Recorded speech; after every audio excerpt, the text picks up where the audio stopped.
Welcome, everyone. This is Calling the Audible, the official Division 3 podcast for Fly Plus Football. I'm your host, Pease Delariz. Sorry? That was a mouthful. It was a mouthful. I'm joined in the studio, of course, with my co-host, Simon Dagenet. He can be followed at Dagenet F Patrol. Nick Cage once said that everything he took was prescription, except heroin. Head to Sportiera Cage today, and they will write your team a prescription for a fresh new look. Don't look like heroin addicts in those tattered old jerseys. Get new jerseys at the Sportiera Cage. Ed Sportiera is the official supplier of FPF jerseys. That is so stretched. It's not true. It's not. Well, the one where we're looking for the Independence Day thing. That's still the best one. I think that we're going to get more complaints from Sportiera for this. Is it the official sponsorship, though? It's going to be more than like Pat Chenard's Div 1 team and their sponsorship with Sportiera. You don't but you don't get it, GM. You don't get. I'm saying don't look like you're on heroin. Okay. Which is positive. Although your team is called the podcast. Speaking of shots fired, BD Bandits took their shots as they beat Killer Instinct 31-6 in the 9th week of action in Division 3. Nate Taylor, who we've been praising all season, threw 6 interceptions this game. Is this BD Bandits defense rising to the occasion as they often do, or is this just Nate Taylor still learning and going through the bumps as being a quarterback? That's a bit of both. I think it's just a slump week for Nate Taylor and a good defensive week for BD Bandits. I think it started out as a good defensive plays by BD Bandits, and it just went from bad to worst for Nate Taylor. When you see BD Bandits offense, you look at Mark Belvedere connecting with Casey Cook, Niall Anderson, Steve Sander. That's been their key to success. Like, as Killer Instinct, are you surprised that they were unable to take that away? Casey Cook is a monster receiver.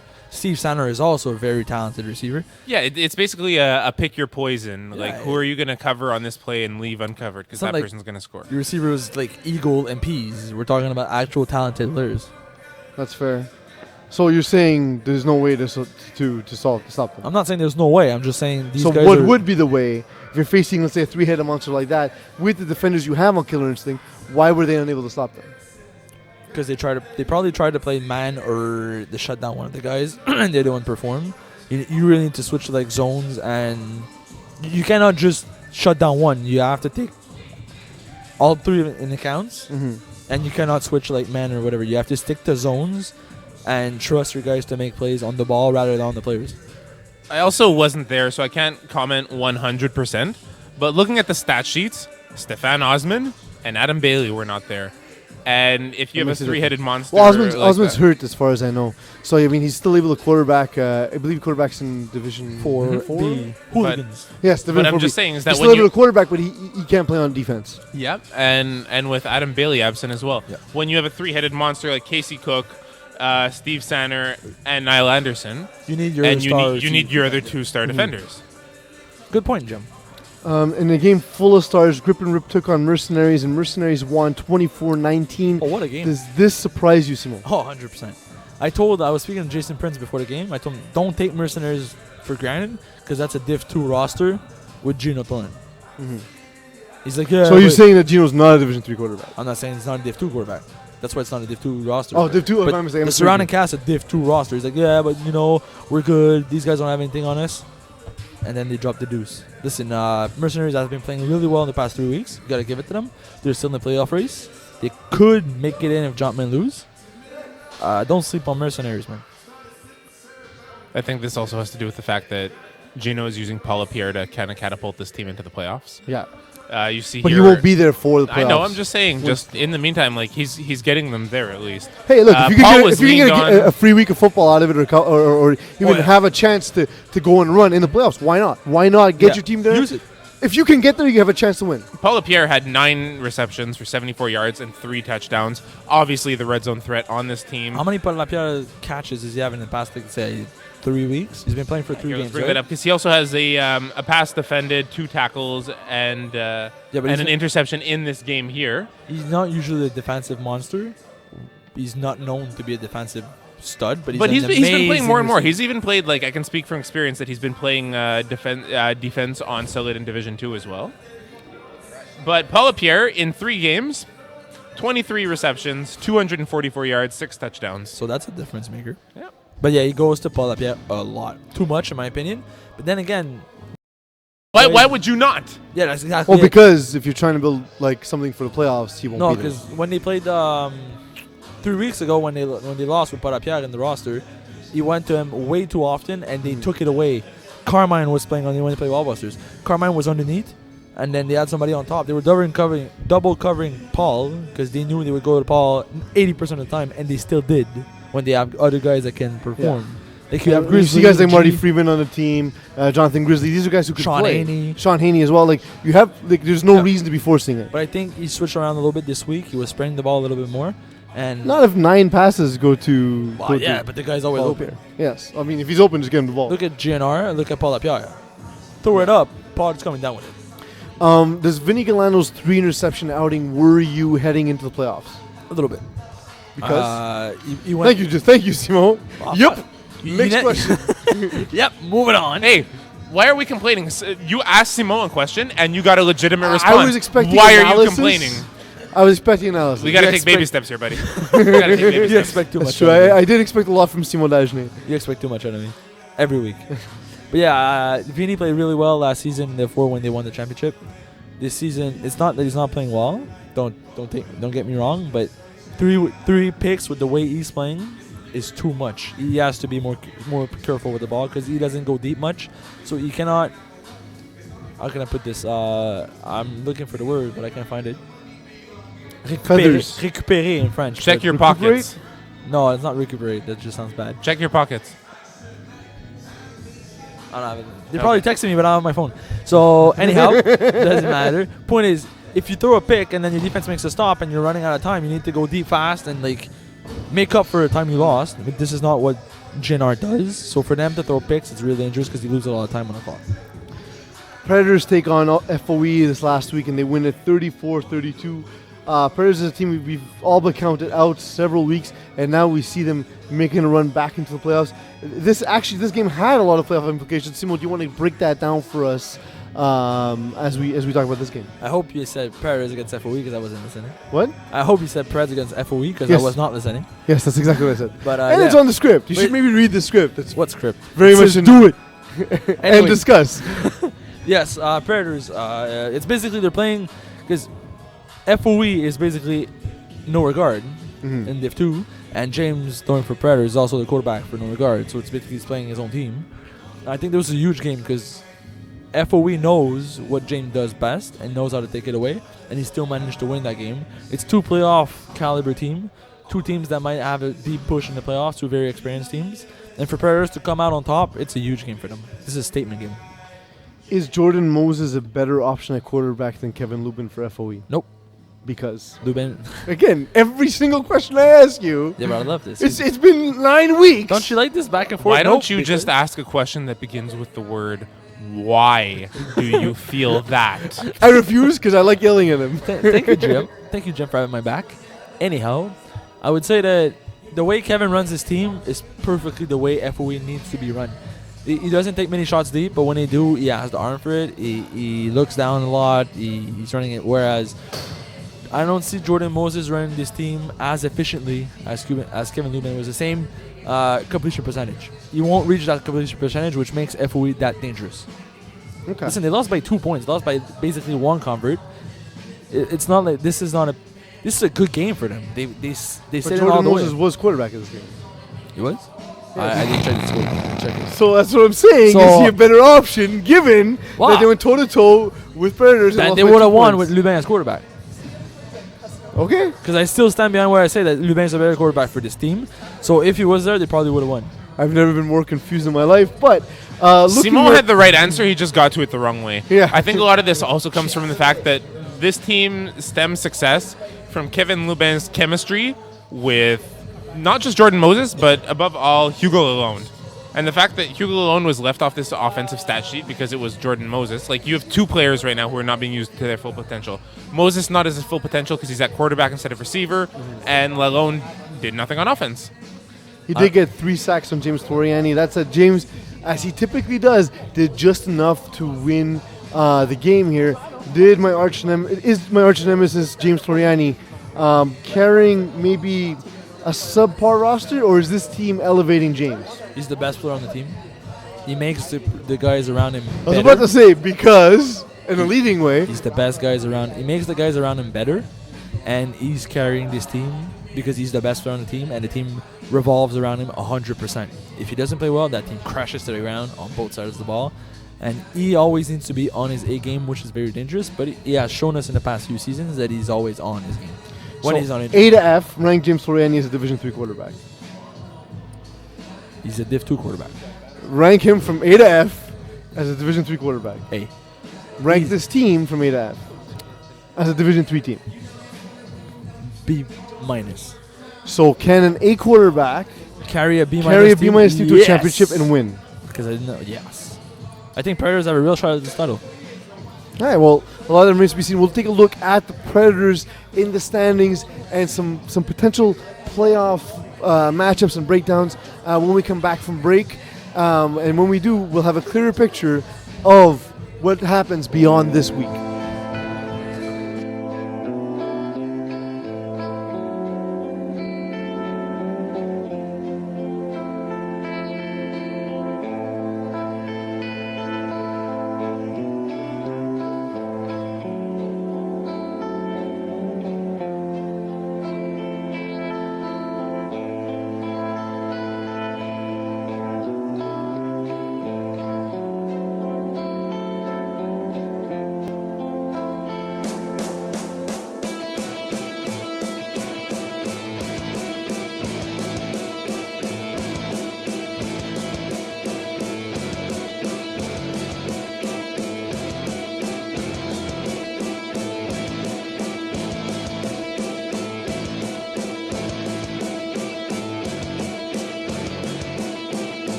After the quickest countdown in the history of podcasts, That's right. I am Pease That's not Delarize, coming back to you as the host of True. Calling the Audible.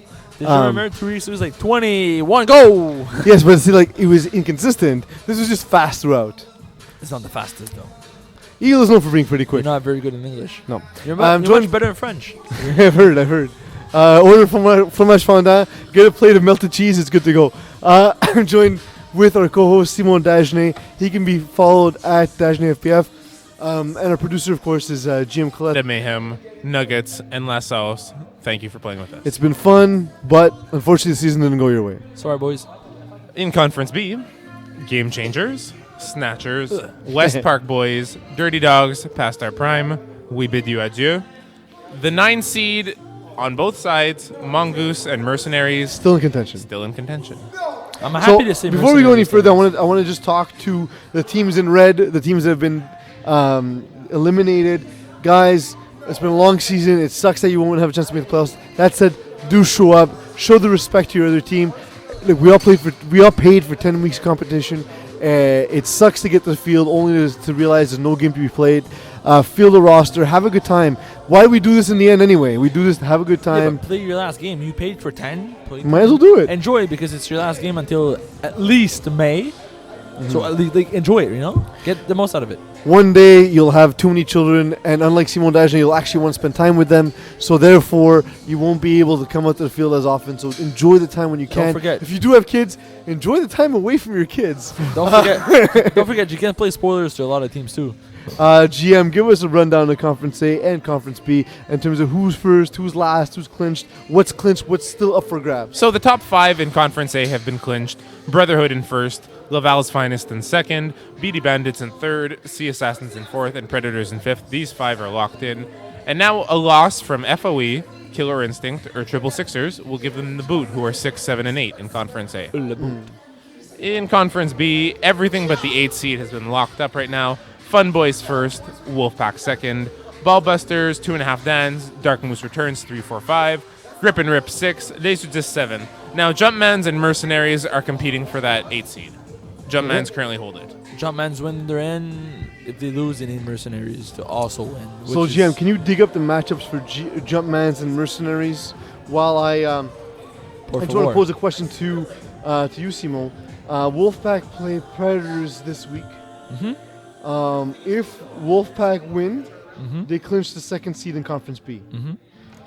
If, however, they lose Mm-hmm. and Dark Moose Returns wins their matchup against Meta Mayhem, Mm-hmm.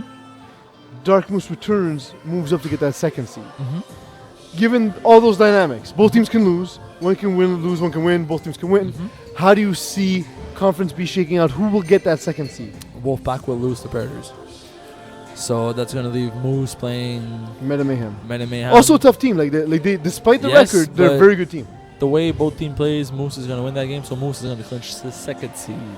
Which is a little So disturbing. you're welcome. Yeah, a little disturbing considering how the season's gone. But Well, anyway. you're still 7. You'll finish 7-3. You got to give yourself some props for that. Anything above 500 is good. Will Fun Boys clinch Conference B? Yes. They have the tiebreak now above Ballbusters. You're going to win the last game. Just because Ballbusters have been dropping everything. Not football, it's just games. So worse. So you guys ready for those now? Let's do it. Mercenaries will be playing BD Bandits. Okay? Jumpmans will be playing FOE. So Mercenaries are going to win. Mercenaries. Do you think They're so Mercenaries? hot right now. But do you think they'll They're like get the 8th Enzel. seed? Yes. I see Jumpman. Because. There was no question. But it's funnier if I do it that way. I know. But FOE will beat Jumpmans. Okay. Because of the way their defense plays, they're going to take away the deep ball from Jumpmans because it's what they do best. They're going to force Jumpmans to grind the field, and that's not their forte. I see FOE bouncing back from last week's loss and getting their vengeance upon Jumpmans. And if Mercenaries win, their future is in their own hands. And Mercenaries are too hot right now to lose. So hot right now. GM, while I discuss this next topic, get up the upcoming matchups for Killer Instinct, Triple Sixers, and Mongoose. I will definitely get it up for you. So, looking at the standings, and if what you said plays out, and Wolfpack drops to, 5, 6, 7, somewhere Yeah. around there, and Fifth, probably. Triple Sixers currently standing at 8 and may even fall out of the playoffs. What surprises you more? Do you think Triple Sixers was not a team that would be competitive necessarily in Conference A, or do you think Wolfpack was not going to be a dominant team coming into Division 3? Wolfpack. I don't know. I like Wolfpack. I which- think we which all agreed surprises that you more? Wolfpack were going to be dominant in Division 3. Sorry? I think we all agreed Yes. Wolfpack were going to be dominant. Yeah, in they were So Division you're my more top three. surprised by Triple Sixers being less competitive than Oh, us? absolutely. They've been away for like 3 years. There's no doubt in my mind that they'd Triple be the less Sixers- competitive of the two. Our late Moose underperforming. Fair. Because they have the key parts to win, they just haven't. And in my opinion, that's a shocker to me. They should have. I wasn't expecting Triple Sixers to go 10-0, but I was expecting Triple Sixers to get 7 wins. Not. Let's Four. to me, it was not going to be out of the realm of possibility to see them win 6 or 7 games. So let's say both teams make the playoffs as a lower seed, Okay. in a lower 4, so sort of between yeah, 6 yeah. and 8. Between 5 and 8. Which do you think would be? I prefer Wolfpack over Triple Sixers in the playoffs. So you think it'd be just a tough matchup for everyone moving forward for Wolfpack rather than Triple Sixers? Yes, because Wolfpack are going to put up points against any given opponents, whereas Triple Sixers, I prefer Murray to Karim Shoah. All right. Regardless of receivers, I prefer Pascal Murray. And then on the flip side, JD Chevalier and Francis Lapointe against Pat Jerome. It's 2 for 1. Yeah, that. You're exactly right in that assessment. That is a sort of 2-for-1 deal.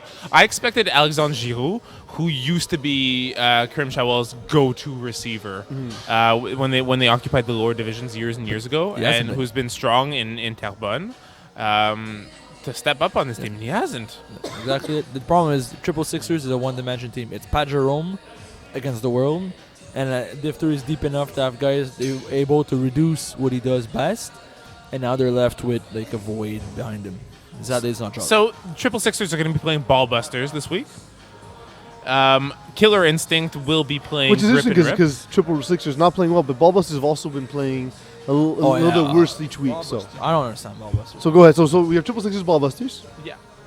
Mongoose Game Changers. Ooh. And Interesting. Killer Instinct Grip and Rip.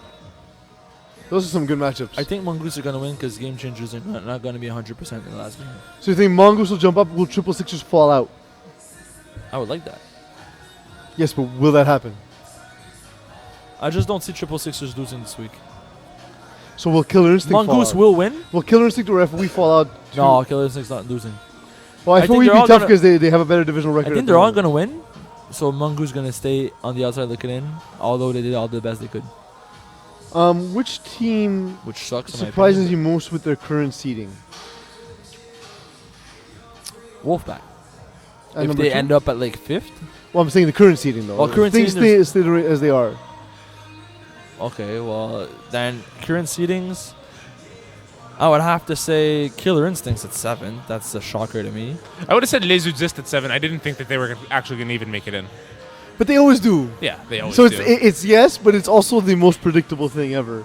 I say Grip and Rip just continuously moving up through divisions and continuously performing along with the best. I guess, honestly, if we're going to talk what seeding surprised me the most, Meta Mayhem in 12th. Yeah. They were last year's finalist. Yeah. Yeah, Yeah, I try to I steer agree. away from like the eliminated ones because I would say that Sos as well with no wins. But if I want to, No, I'm not. We knew right away by the time week 3 came around, there was no way they were finishing anywhere Yeah, but but last. 0-9. Yeah, no, but that's exactly it. Based on what we were Okay. given as empirical evidence for those 3 games. There was no. Yeah. Those expectations were set. For Meta Mayhem, I felt more let down than anything. I like OTF for me too. OTF was a team in the first season of Division 3. I was like, hey, you know what? This is a good roster. Once they figure it out, they're going to be strong. And I had a feeling they were going to be like an up and comer this season, and just flat. Everything just looked flat. To give praises instead of downing on people. I have to no, give but we're praises. doing both, though, right? I have to give praises to Laval's finest for being total fire. No, but once I knew Rod Mashtub was the quarterback of this team, I had no concerns. I was like, yeah, this team's I was worried about the legit. receivers. I'm like, Laval's finest receiver core is not that strong, but Rod But is there's a lot of it though. making Like plays. there's not a lot of top end talent, but everyone's good in that team. Yeah, but Rod is making Yes. plays, man. He's that one guy that I would hate to play against. With the Div 2 experience he's gaining from Monstars this season, he's getting really good. Let's say again, assuming that these top 4 teams and bottom 4 teams in each division stay the same. Like Okay. these are. Let's assume the standings stay the same. Yes. I'll read to you from Conference A and Conference B. Which of the Matchup are more favorable for an upset? Yeah, which of them are most likely to be upset? So we have Brotherhood, Laval's Finest, BD Bandits, CSS. Well, Brotherhood against who? Sorry? Give me the against who? But which team is most likely to be upset? Brotherhood and Laval's finest are not losing. Okay, so between BD Bandits and Sea Assassins, which one are more likely to be upset? Sea Assassins, because their defense is absent. As we keep saying, Division 6, Div 2 offense, Div 6 Thing is, defense. the more pressure you put on Dan Azara, the better it performs. But at some point, as soon as he has an off game, that team is out, yeah. and that's And we saw in the finals a couple For of me, years Oh that's ago. yeah, awesome. against the Predators, we saw that He just meltdown. melt down quickly. But then again, like Daniel Zara's come a long way since then. Like he's not that same player. But that defense hasn't. That defense Fair is identical. counterpoint. yeah. I'm saying like, he's good. He's gonna put up 35, but the thing is, at some point, he's gonna make a mistake, and as soon as he needs to be perfect for 4 weeks in a row. Mhm. That's tough, man. Honestly, I remember when I first started in this league, the Incredibles had this great offense and just like subpar defense. They dialed 1-800 Nardone and got a lot better. Like Sea Assassins just need to add that one piece that's going to explain to them, yo, That this is Nard how you play one? defense. Add Nard 1. Yeah, listen, this so is how if- we do defense. Okay. That's it. It's simple. Conference B. Fun Boys, Wolfpack, Ballbusters, 2.5 Dance. Any of these ripe for the picking? Sorry, boys, but 2.5 times. Disagree. They've never done anything but prove the fact that they're successful. Depends who they play against. They're a very matchup dependent team. Okay. Okay, 2.5 downs against Brotherhood. So they beat Fun Boys. okay, but will they beat and JNR trashed again? them. Or will they beat JNR again? They can. Have they? They can, but they can JNR beat anyone. And trashed then them. Why are you guys arguing that there's parity in this division? No, that's what I'm saying. You're saying That they is the can beat argument, them, though. and you're saying they can't beat them possibly. You guys are saying the same thing. Yeah, but we love it. We love Okay. arguing. What about Wolfpack, which despite starting off really hot, has I still can believe Wolfpack can get on a streak and make like insane because they did in the first 3 weeks. They put up 50 burgers every week. but it's been a while since we've seen Yeah, that. but if they get started again and Yeah, do it again, And Wolfpack have been known to sort of go on streaks in the playoffs. There were, The I story think, has from spoken. 2008 onwards, 3 of those 4 seasons they made the finals in Division 2. They lost every time, but they've made it to the finals in Div 2 3 out of 4 years consecutively. if Wolfpack puts up 50, it's tough to put up 50 in the first place. Yeah. You know it as much as I do. So if they put up 40 and they ask the opponent to put up 50 as well, and then battle it out on PATs, Wolfpack is going to make the finals, man. Yeah, There's not that many they're quarterbacks just- that could go up Having to 50. seen a couple games this season, there's just like a flatness to it. Like it's not as dynamic as I expected. Agreed 100%. But if they can get hot next week, I would hate to play them. GM, read us the list of games this week. When we come back next week, we're gonna actually go into specific detail. We won't do any breakdowns of previous games. We're gonna look strictly ahead, and we're gonna do what we do best: is pretend to know stuff, and we're gonna talk about who we think will win the What matchups. do you who mean will lose. pretend? We know stuff. Yeah, It doesn't. It's not Okay. necessarily FBF for living. we but know we something. know stuff. Absolutely. So, Killer Instinct play Grip and Rip. I like that matchup. You go first. I like that game. It's gonna come down to Nathan Taylor if he can put up more than 35 points, because Beanie will put up 30. So a quarterback who threw 6 interceptions versus a quarterback who threw 3 interceptions. No, what I'm saying is, can Nathan Taylor throw 6 touchdowns? Mhm. Because he's gonna need 6 to win. That's the bias, Eh. and I don't believe he will. So GNR are gonna win. Well, I'm inclined to agree, especially with the injury to Osmond. We don't know if he'll be back or not. So I'm gonna pick based on what I know. So GNR. Ballbusters, Triple Sixers. I think. No gimmies this week, eh? I think Triple Sixers are gonna win just because you need to win, whereas Ballbusters don't really need that win That's that bad. not actually a thing. Everyone needs to win all the time. I'm gonna go ahead and say Ballbusters. They're gonna want to go into the playoffs on a positive note. So I said the same thing as you, but criticize you I for think it. their flaws are shining through too much right now, and they didn't have Do time to flaws adjust. shine? What do they Well, do? I mean, I guess if What do flaws do? Peas. I don't know. They become apparent. So their flaws are becoming apparent. You happy now? Shining, so to speak. Yeah. Ballbuster. Sorry, no. I was just busting balls. One so. job, Jim. Fun Boys, Sea Assassins, and I think this game really interesting. This is another Yeah. non-gimme, and Sea Assassins are doing really well with Dennis Quaid in the roster right now. Dennis Quaid Johnson. Yeah. I think Fun Boys will be surprised by how well Daniel Zara plays as a football, but they're still going to come out on top. Sea Assassins loses this week. I'm going to say Sea Assassins win. I think they can put up a lot of points. Fun Boys, as good as they are on offense, they're a stronger defense than they are offense. Sea Assassins. Okay. OTF, West Park Boys. Ooh, bottom. In a game that doesn't matter. I think West Your Park words. are going to lose because that roster is just not working. And there's no incentive for them to really strive for that success Oh anymore. yeah, the two. They might just fall apart, and Leon might not even play if to have like a meatball back and Raymond throwing. You never I'm know. on the fence for this one, but I'm going to side with West Park Boys because it's St. Patrick's Day week, and Leon Holder plays Great Drunk. That's irrelevant. Oh You're- my God. Don't even because I had the dark horses like come up in my Throwback Thursday flashbacks, and all I remember is Leon Holder in the finals, winter 2011, shows up to the field as pale as Leon Holder can be. So just think of it that way, and he just walks up, leans against the garbage can in Brossard in the indoor arena for Brossard. So anyone who's listening who's a field representative from Brossard, no, he didn't do this. I'm saying this purely for the Entertainment. novelty, Yeah. and the fiction of this podcast. Leon Holder threw up all over Brossard. Awesome. He threw up all over that turf indoors, and then played. did you win that and- Pardon? Yeah, we did. So given that it's St. Patrick's Day, I pick West Park Boys. Oh, he was having fun. Yeah. Just a little bit too much fun. FOE Jumpmans. FO, we discussed this already. Jumpmans. I think Jumpmans have it. There's something special about that team. I don't know. Great playoff team, but they give everyone a tough matchup every week. Fair. Mongoose Game Changers. Fun. Mongoose. Because that's what they do. I'd like to go with my goose, but I'm going to go ahead and go with Game Changers. So Game Changers are going to play the spoilers for Mongoose this Yeah, season. they will. No. And my goose will go home upset. Have you ever tried to buy goose? It's remarkably expensive. Have you To buy a ever? little one is $57. Have you ever stuck to the topic at hand? No once. Okay. Snatchers Buddies. Snatchers. Because? Because it's my team. And Right. we're gonna go high on a high note. I'm going to go with Buddies because they have a better quarterback than Snatchers. Oh. The Battle of the Simones. It's true. Who is the top gun? That's Simone's not- the bottom gun then. Who's Goose? Back to Goose. That's not nice. I'm your quarterback. You should be praising me. Never Meta got- Mayhem Dark Moose returns. Dark Moose returns as Puzzles faces off against Hollowhack, but Meta Man season is just going to pure shit. Dark Moose returns by 50 points. No, Okay? not happening. No way. If Okay. you win by 50, I'll give you $100. Nice. No, we don't score. Yes, 50 we points. did. We're friends. Thank you. No, but I'm saying. No, for, he's for saying Moose. for Dark Moose Moose. returns. No, they don't. That's We've- not what I they don't do. think we've ever scored 50 points. It's not what we do. Okay. La Sauce, 2.5 Dans. I would love to say La Sauce here, but that's just not. Because you hate Joey Taylor.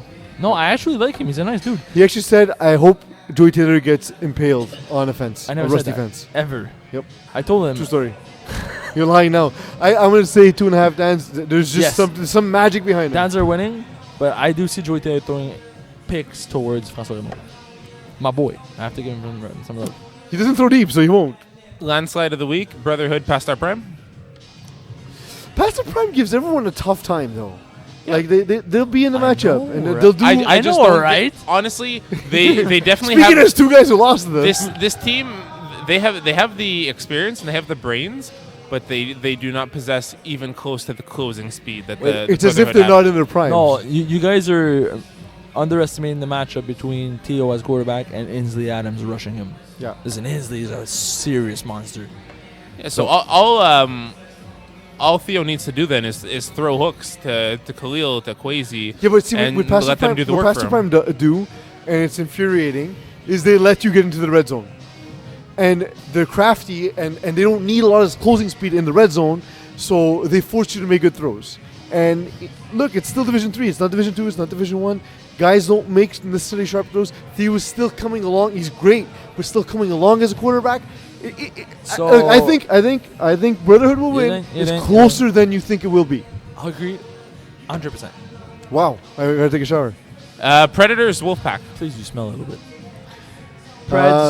Predators because I want to be the 2 seed because I said I would be at the beginning of the season and I like being right. Preds, because this is the matchup of the two of the three best quarterbacks in the division. So can James be better than Murray in the playoffs? I think so. There you go.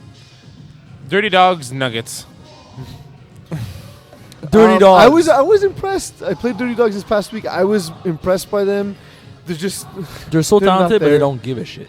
yeah. That's the thing is that they're not really in it. You saw it the way they play. Yeah. They're extremely talented players, but they really look like they couldn't care less. They do tip their defense a lot. They kind of show the quarterback the look. Like we knew breaking the huddle what they were doing. You can't do that in higher divisions. And Ryan's better than I thought he was. But I'm going to put it on Ryan Leonowski and say that Dirty Dogs will win this game. Okay, so I'm going to precedent this with, yes, I know that the Legends beat Salid, but I just want to call out Ryan Leonowski for chirping Kwesi Gordon Mall after getting burnt by Kwesi Gordon Mall. Doesn't matter. Did they win? In Div 2. Yeah. But it was just entertaining to see. I do that all the time. And as long as you come out on top at the end of the game, the performance doesn't So matter. you're okay with calling someone out for exposing you on the field? Dude, I chirp all the time no matter what. Yep. We Yeah. could be down by 50 or up by 50. It's the same. Yeah. I'll chirp as long as at the end of the day I win the game. I chirp guys on the next field. I chirp my mom when I call her on weekends. That's not true. That's Yeah, not it's true. She's a sweetheart. Yeah. Laval's finest, Les Udistes. Laval's finest, because I don't see them losing. Listen, they're on a streak, and that streak is not going naked. Get it? This is just Streak. because it's the time of the season. Get It's it? what they do. Get it? Streak naked. Get Nice. it? Get it? Nice. Get it? Streak. You get it? Naked streak. Yeah. It's just Did you this is the time that they. I got it. Stop. This is the time where they just start playing better, and you know what? I can see it happening. Also, by the way, if my picks will reflect this in James's article, please note that when I make my picks for the article, I completely forgot what I said in the podcast. So That's not I'm easily true. swayed. That's not true. I saw you write it down. Never. I saw you write it down over there. Okay. So be very surprised then when they don't match. And then our last matchup of the night, Mercenaries, Beady Bandits. We touched upon this earlier. Mercenaries are going to win this as a shocker again because they need to win, so that makes all the sense in the world. They're too good a team to be beaten by one man. Mercenaries at one point are Paul up here. I never speak again. There's nothing more concise or more deserving of a recap than that. You guys love me. I'm going to go Please? for two just now. We have the award winners that are going to be announced shortly after week 10. It's going to be fun. We're going to do a whole segment on who got snubbed because that's more interesting than talking about who won.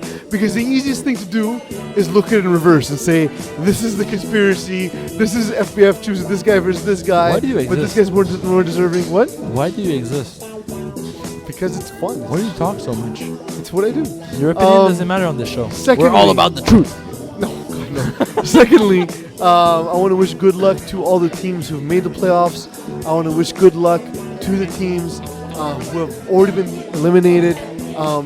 Look, this is the time to rebuild because the spring season is coming along quickly. And also, good luck to the teams in the bubble. You have a chance here. Make your run. If you need to win and need help, go win anyway, and hope that you get the help you need. So basically, good luck to everybody. Yes, I'm There's a nice guy. There's no team. I'm not a mean person like you, Simon. You're not Chapman. Simon, thank you for everything you've done tonight. GM, thank you for coping with my joke of a script, which had basically 6 words in it. Glad to help. Eagle, thanks for holding it down.